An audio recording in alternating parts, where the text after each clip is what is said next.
what inspired us to do this is I got sick and tired of being sick and tired. Okay. And, the good Lord directs you where you need to go, when you need to go there. Nothing just happens. It happens just. Think about that for a second. Nothing just happens. It happens just. All right. What I mean by that is I got sick and tired of watching people go into what my veteran friends call the candy store, the VA. Okay. And some people I know have had phenomenal experiences at VAs. Some wouldn't go back if you paid them to. All right. They got tired of being denied till you die. Here's another pill. I just thought, you know what? If anybody gets free health care in this country, it should be our veterans and their immediate household family that put their ass on the line. The family serves. They are in a different brigade. They don't wear, it's a different uniform, right? They're not wearing the uniform, but it's a different one. So if it's to be, it's up to me. I'm a big believer in that. Okay. And what I mean by that is, damn it, if no one else is going to pick up the ball and run with it, I'm a big sports guy, so you hear a lot of sports analogies. Why not me? What am I doing? Sitting around on my ass saying I care about veterans and not doing anything about it. So when we got this idea, I made it happen. Now, the good Lord made it happen, but he guided my feet. Okay. When we started this, I'm from the Midwest. I grew up 20 minutes from the Ford, Chrysler, Chevy plant, the Corvette plant before they moved it. Needless to say, I'm a gearhead. I know how to turn a wrench. My attorney who didn't set up 501s, he guided me to a lady that did. And she kept telling me and complaining about how her husband kept bitching about his 76 Corvette that he couldn't fix. Mm-hmm. In the meantime, she's telling me how much all this is going to cost. Well, my wheels are turning, okay, before she's even done. She gets done. I said, okay, it's time to shoot your shot. And that's what I'm telling everybody to do. Shoot your shot. It ain't how many times you get told no. It's how many times you get back up and look for another yes. But here's what I did. I said, look, I'll fix your husband's car. You set up our nonprofit. She went, what? I said, I'll fix your husband's car. You set up our nonprofit. Done. When it's right, it's right. You don't ask, you don't get. So I just got tired of watching other people not do something, set up a nonprofit, say they're helping veterans, do one half-ass fundraiser, and they're just doing it for tax write-offs for their business, funneling money through their nonprofit, and they aren't doing a damn thing. And organizations that are saying they're helping veterans, and they're not.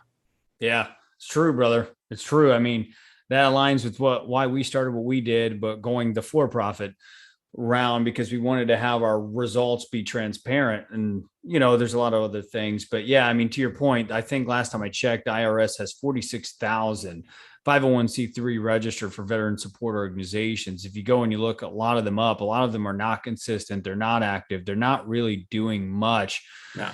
And yes, we need results. We need new training. We need, I may screw this word up, but more alternative approaches towards healthcare, creating better mindfulness, emotional development within veterans, spiritual development, stuff like that, versus the big pharma approach, right? I'm not a big fan of, my wife is a pill popping animal. Like we have medicine for days in here, but I'm more of like balancing the big pharma and also some holistic approaches. And it sounds like that's the need you're trying to bring too, is the alternative approach towards helping all generations of veterans, not just post 9/11 vets, just be able to come in and figure out how to heal, man, and speak more about some of the results and some of the methodologies that you guys bring to the table to help veterans heal. Yeah, absolutely. I tell you, we call horses God's majestic animal. My dad calls them your seventh sense. Okay. To cover that, he said, that's your guy in your unit that knew everything about you, the good, the bad, the ugly, didn't judge you. You were there to get him home. He was there to get you home. That's a horse. Okay. A lot of people, if you're not in the horse world, you won't know this, but you can ask a horse to continually run at top speed for you, and it will until it collapses and dies. That's loyalty that most men and women do not see outside of the service. Okay. Mm-hmm. People will let you down. They get into corporate America and they find out that, yeah, there's a chain of command, but it's really every dog for himself, and it's a dog eat dog world. So what we bring to everybody with a horse is, here's an animal that can feel a gnat land on its back. What do you think it feels from you 2 feet away? Short answer is everything, right? But it will allow you to get on its back and give you the frickin' ride of your life. Your problems will be there when you get back. But forget about the world for a while. Maybe those problems aren't as strong. That's what we want. We want people to start walking off a new and improved version of themselves. Doesn't have to be on the first try, can be on the 100th try. The Veterans Ranch is going to be here for as long as you need us.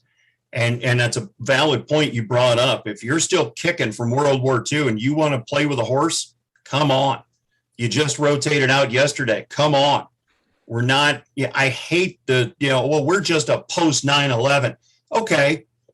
That's going to be our largest segment of the population, the veteran population here, once our Vietnam veteran era starts dying off. My dad just turned 72, but he's got great Austrian genetics, so he'll live forever. But the point is, come one, come all, and we're going to help you with this horse. Okay. I'll give you a quick couple examples. One guy we worked with, he literally within 10 minutes started breaking down crying. And we were like, holy shit, we don't know what's going on, what's wrong. So we all run over there. And let me be real clear with your listeners. I will never talk to somebody like I wore the uniform. I will not disrespect someone like that. So I always have veterans with me. So we go over and we find out, did you get kicked, stepped on, whatever, anything that can happen with a horse. He said, guys, you don't understand. I've made more breakthroughs in 10 minutes with this horse than 10 years and 3 failed suicide attempts on the couch. Think about that. That's powerful. Okay. The government, there's a place for, psychotherapy. I get it. I'm not knocking those people, but they went to school for a long time. Most of them, if any of them wore the uniform, they just want to ask you, how does that make you feel? And we know how it makes you feel. You feel like shit, or you wouldn't be there talking about it to begin with, or you wouldn't be drinking or taking pills or both, or isolating from your friends because you think that's all you can do. Get you with that horse. Horses can be smartass, but they're great listeners. You can tell your whole life story to a horse. Next guy, trail ride we did about 6 months ago. Okay. We brought out a Belgian. Now, if you're not familiar with a Belgian, take a Budweiser Clydesdale. We all know what they look like, and shrink it just a little bit. And there's a Belgian. Okay. Now they measure horses in hands like this, 1, 2, and so on. Okay. This horse was about 18 hands. I'm 6'4". I'm looking at its withers, meaning its shoulders. This guy was 5'5" with boots on. He's looking at ribs. Okay. Holy shit. His wife's there. Now he was active duty Air Force. Okay. About ready to go out to Okinawa again. And his wife was medically discharged Air Force, had ridden dressage for like 20 years. She was in heaven.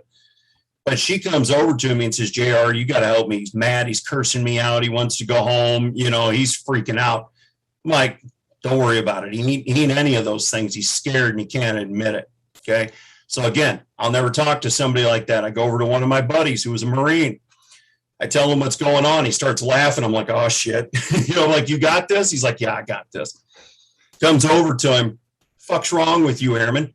You a fucking pussy? You're going out to Okinawa and you can't get on a fucking horse. What the fuck's wrong with you? Goes on for a couple of minutes. After a while, he's just breaking him down, right? Started laughing. We're not trying to make the situation worse, but uniform to uniform, he wanted to kind of break him down a little bit, get him talking. And once he started laughing, he said, guys, you got to understand something. I'm from the Bronx. That's all he had to say, right? Never saw the mounted patrol in Central Park. He said dogs running through the neighborhood were strays. Bottom line is we get him on the horse, take him around the arena. One of the things we'll do is, this isn't your steering wheel, the correction point, but your hips and your feet are more your steering wheel. So we're teaching him how to do that on this animal that's, over 2,000 pounds. And we get him out on the ride, made sure an experienced person was in front and behind him. And when he comes back, he has this big shit-eating grin on his face. And we're like, how you doing? We get him off the horse. Now, mind you, I'm, at 6'4", a Belgian's about yay wide. They make me walk funny, okay? Especially if I haven't ridden one of them in a while. He goes, walking a little funny, but let me ask you something. We're like, what's that? He's like, can I get a Powerade out of that cooler and can I go on the next ride? That, my friends, is the good Lord and a horse. We never break our shoulder patting ourselves on the back. We just bring everybody together.